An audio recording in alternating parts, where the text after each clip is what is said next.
पिता और बेटी की दिल छू लेने वाली कहानी, एक इमोशनल सफर खापक था। अजय अपनी 9 साल की बेटी रिया के साथ पार्क में बैठा था। रिया का चेहरा उदास था।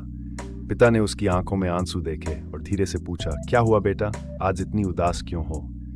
रिया ने लंबी सांस ली और बोली, पापा, आज स्कूल में सभी बच्चों के पास नई नई चीजें हैं। उनके पास नए खिलौने, कपड़े और फोन हैं। मेरे पास तो कुछ भी नहीं है। पिता ने उसकी बात सुनी और मुस्कुराते हुए कहा, रिया, तुम्हें पता है कि असली खुशी इन चीजों में नहीं है। रिया ने हैरानी से अपने पिता की तरफ देखा। पिता ने आगे कहा, जब मैं तुम्हारी उम्र का था मेरे पास भी ये सब नहीं था, पर मेरे पिता ने मुझे सिखाया था कि खुशी छोटी छोटी चीजों में है। वो मुझे रोज शाम को पार्क ले जाते थे, जहां हम घंटों बातें करते थे। वो वक्त मेरे लिए किसी भी खिलौने से ज्यादा कीमती था।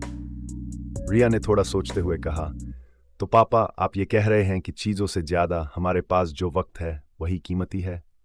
पिता ने सिर हिलाते हुए कहा, बिल्कुल, रिश्तों की अहमियत सबसे ज्यादा होती है और मैं चाहता हूं कि तुम भी ये सीखो। रिया ने अपने पापा के गले लगते हुए कहा, पापा, मैं समझ गई। मुझे खुशी है कि मेरे पास आप हैं।